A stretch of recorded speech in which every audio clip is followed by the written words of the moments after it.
One day, I would love to be the kind of writer who tucks herself away in a little cottage by the ocean for a few months and writes at leisure between cups of Earl Grey tea and walks on the beach at sunset with her well-behaved dogs. For now, I'm grateful when I have a couple quiet days of uninterrupted writing at home. I never learned to type in school, so I type all my books with 2 fingers. If you ever find yourself beside me in a coffee shop, you'll move. Even if you think you like me, you'll move. When I get on a roll, my typing sounds like a demented woodpecker. Me writing at home seems to work best for the rest of the planet. On this particular day, the dogs were sleeping and Barry was doing the laundry, so I sat down at my desk in the den, opened my laptop, and looked for the folder I'd recently saved. I typed in "praying women," and nothing came up.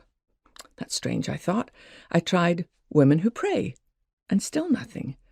I simplified and typed "prayer," and all I found was a piece I'd written last year for a magazine. Where was my file? How could pages and pages of hard work just disappear? I mean, isn't everything supposed to be tucked up safely in that cloud thingy in the sky?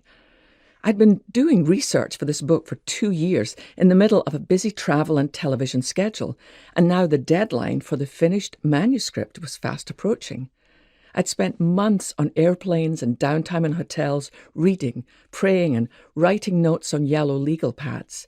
I'd studied passages of scripture that teach on prayer and knew what I believed each chapter should hold. During an 8-hour layover in an airport a couple of weeks previously, I'd gathered up all the notes I'd written over the months and finally typed everything into one document, which I saved under what?